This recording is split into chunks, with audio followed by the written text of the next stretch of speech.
प्राथमिक तथा द्वितीयक समूह, प्राइमरी एंड सेकेंडरी ग्रुप्स। समूह के सभी वर्गीकरण में चार्ल्स पूले द्वारा प्रस्तुत वर्गीकरण सबसे अधिक संक्षिप्त, वैज्ञानिक और मान्य है। अमेरिकन समाजशास्त्री चार्ल्स कूले ने सन 1909 में अपनी पुस्तक सोशियल्स ऑर्गेनाइजेशंस में सर्वप्रथम प्राथमिक समूह शब्द का प्रयोग किया। बाद में ऐसे समूहों से भिन्न विशेषताएं प्रदर्शित करने वाले समूहों को द्वितीयक समूह कहा जाने लगा। यह वर्गीकरण समूह के आकार, साइज, महत्व और सदस्यों में पाए जाने वाले संबंधों की प्रकृति के आधार पर प्रस्तुत किया गया है। कूले के इस वर्गीकरण को लगभग सभी समाजशास्त्री सबसे अधिक वैज्ञानिक मानते हैं, लेकिन इसका अर्थ यह नहीं है कि यह वर्गीकरण सबसे अधिक मौलिक भी है। कूले से पहले भी कुछ समाजशास्त्रियों ने लगभग इन्हीं विशेषताओं को प्रदर्शित करने वाले समूहों का दूसरे नामों से उल्लेख किया था। उदाहरण के लिए प्राथमिक और द्वितीयक समूह के समान विशेषताएं प्रदर्शित करने वाले समूहों को जर्मन समाजशास्त्री टानीज ने बहुत पहले ही जेमिनेसेफ्ट और जेसलेफ्ट नाम से संबोधित किया था। प्रस्तुत विवेचन में हम प्राथमिक और द्वितीयक समूहों की विशेषताओं को स्पष्ट करते हुए दोनों के अंतर की विवेचना करेंगे। प्राथमिक समूह का अर्थ तथा उदाहरण। चार्ल्स कूले ने प्राथमिक समूहों को मानव स्वभाव की पोशिका कहा है। कूले ने कुछ समूहों को प्राथमिक इसलिए कहा है क्योंकि महत्व के दृष्टिकोण से इनका स्थान प्रथम और प्रभाव प्राथमिक है। कूले के शब्दों में ही प्राथमिक समूह के अर्थ और प्रकृति को निम्नलिखित रूप से समझा जा सकता है। प्राथमिक समूह से मेरा अभिप्राय उन समूहों से है जिनकी प्रमुख विशेषताएं आमने सामने के घनिष्ठ संबंध और सहयोग की भावना है। ये समूह अनेक प्रकार के प्राथमिक, लेकिन प्रमुख रूप से इस अर्थ में कि ये व्यक्ति की सामाजिक प्रकृति और आदर्शों का निर्माण करने में मौलिक हैं। मनोवैज्ञानिक रूप से इन घनिष्ठ संबंधों के फलस्वरूप सभी व्यक्तियों का एक समान संपूर्णता में इस प्रकार मिल जाना है कि अनेक उद्देश्यों की पूर्ति के लिए व्यक्ति के विचार और उद्देश्य संपूर्ण समूह का समान जीवन और उद्देश्य बन जाते हैं। इस संपूर्णता की अभिव्यक्ति करने के लिए संभवतः सबसे सरल ढंग से यह है कि इसे हम शब्द द्वारा संबोधित किया जाए। इस संपूर्णता में इस प्रकार की सहानुभूति और पारस्परिक एकरूपता की भावना पाई जाती है जिसके लिए हम एक स्वाभाविक अभिव्यक्ति हैं। प्राथमिक समूह के उपयुक्त विवेचन के आधार पर कुछ विद्वानों ने इन्हें आमने सामने के संबंधों पर आधारित समूह तक कह दिया है, लेकिन इलोर्थ फेरिस का कथन है कि केवल आमने सामने के संबंध होना ही प्राथमिक समूहों की एकमात्र कसौटी नहीं है। उदाहरण के लिए, न्यायालय में न्यायाधीश के संबंध होना ही प्राथमिक समूह की एकमात्र कसौटी नहीं है। उदाहरण के लिए, न्यायालय में न्यायाधीश, जूरी, वकील, अपराधी, गवाह आदि सभी व्यक्ति आमने सामने के संबंधों द्वारा अंतःक्रिया करते, लेकिन एक न्यायालय के अथवा ऐसे व्यक्तियों के समूह को हम प्राथमिक समूह नहीं कह सकते। दूसरी ओर रक्त अथवा नातेदारी किनशिप से संबंधित व्यक्ति एक दूसरे से चाहे कितनी भी दूर क्यों ना हो, लेकिन उनके बीच पारस्परिक एकता, म्यूचुअल आइडेंटिफिकेशंस की स्थिति बनी रहती है और हम की अभिव्यक्ति का इनके जीवन में सबसे अधिक महत्व होता है। इस दृष्टिकोण से यह कहा जा सकता है कि जब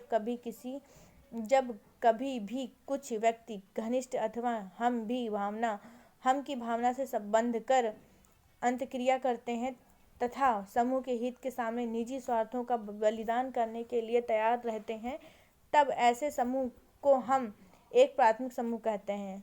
लुडबर्ग ने प्राथमिक समूह को परिभाषित करते हुए कहा है, प्राथमिक समूह का तात्पर्य दो या दो से अधिक ऐसे व्यक्तियों से है जो घनिष्ठ सहभागी और व्यक्तिगत ढंग से एक दूसरे से व्यवहार करते हैं। कूले ने आरंभ में परिवार, कीड़ा समूह और पड़ोस के लिए प्राथमिक समूह का प्रयोग किया था। जीवन के आरंभिक काल में परिवार व्यक्ति के लिए सबसे महत्वपूर्ण इकाई होती है, जिसे कूले के प्राथमिक समूह का सबसे अच्छा उदाहरण माना है। परिवार में माता का स्नेह और अन्य सदस्यों का पारस्परिक सहयोग बच्चे में अनेक विशेषताएं उत्पन्न करता है जो जीवन भर उसके व्यक्तित्व को प्रभावित करती है। परिवार की समाजीकरण सोशलाइजेशन का केंद्र है, जहां बच्चा प्राथमिक शिक्षा प्राप्त करता है। परिवार के पश्चात दूसरा स्थान कीड़ा समूह प्ले ग्रुप का है।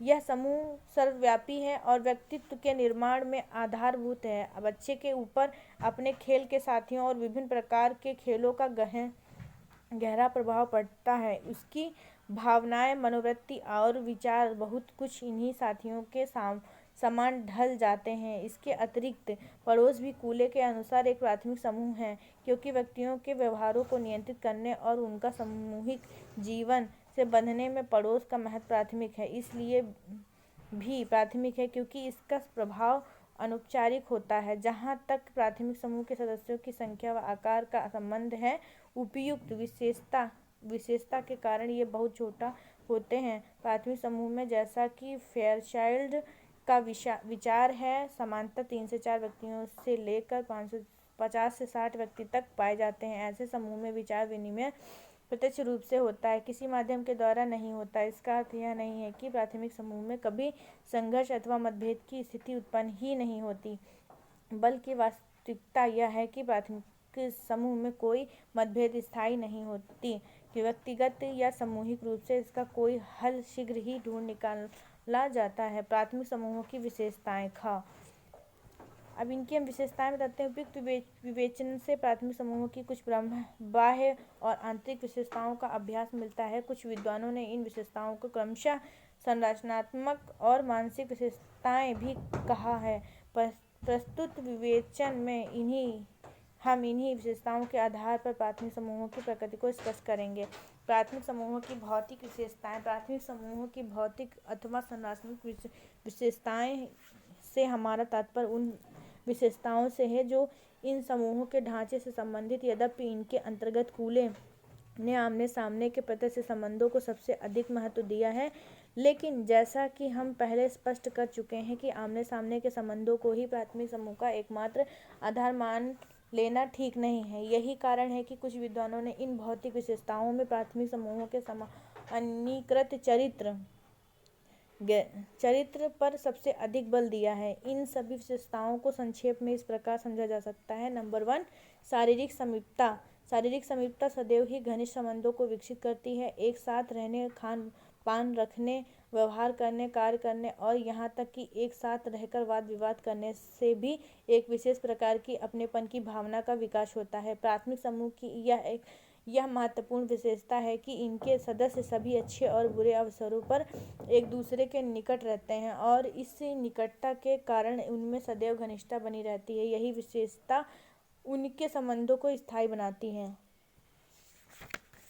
समूह का छोटा आकार। प्राथमिक समूह आकार में अपेक्षाकृत बहुत छोटे होते हैं। ऐसा होना इसलिए आवश्यक है कि समूह में सदस्यों की संख्या जितनी कम होगी, संबंधों में घनिष्ठता बने रहने की संभावना भी उतनी ही अधिक हो जाएगी। प्राथमिक समूह के लिए एक आवश्यक स्थिति है कि सभी सदस्य व्यक्तिगत रूप से दूसरे को जानने और अन्य व्यक्तियों द्वारा लिए गए निर्णयों में स्वयं भी प्रत्यक्ष रूप से भाग लें। इस आधार पर डेविस का कथन है कि प्राथमिक समूह को आकार में छोटा ही होना चाहिए, क्योंकि यह असंभव है कि एक ही समय में बहुत से बुद्धिमत्तापूर्ण संबंध स्थापित किए जा सकें।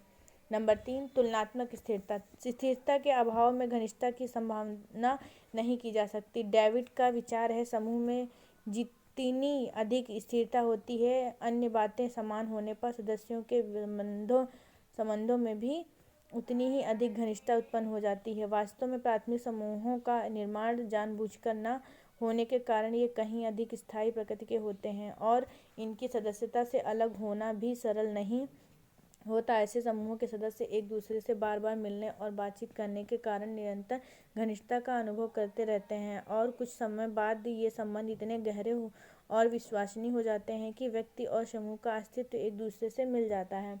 सामान्य चरित्र। नंबर 4, प्राथमिक समूहों के कभी भी कोई निश्चित और योजनाबद्ध उद्देश्य नहीं होते। इसके अंदर सभी सदस्यों के दायित्व और कर्तव्य असीमित होते हैं। इन समूहों में व्यक्ति की आरंभिक आवश्यकताओं की पूर्ति होती है और इसलिए ऐसे समूहों में प्रत्येक व्यक्ति प्रत्येक कार्य को करना अपना नैतिक दायित्व मानता है। ऐसा केवल इसलिए होता है कि प्राथमिक समूहों का जन्म स्वतः होता है। वे विकास की एक लंबी प्रक्रिया के द्वारा परिपक्वता प्राप्त करते हैं और सामूहिक कल्याण को अपना अंतिम लक्ष्य मानते हैं। प्राथमिक समूह प्रत्येक अर्थ में समान चरित्र के हैं, चाहे उनके कार्य को दृष्टि में रखा जाए अथवा उनके इतिहास को। प्राथमिक समूहों की मानसिक विशेषताएं। सेकंड, यह सदैव ध्यान रखना चाहिए कि प्राथमिक समूहों की भौतिक विशेषताएं केवल इनकी संरचना और बाह्य गुणों को ही स्पष्ट करती हैं।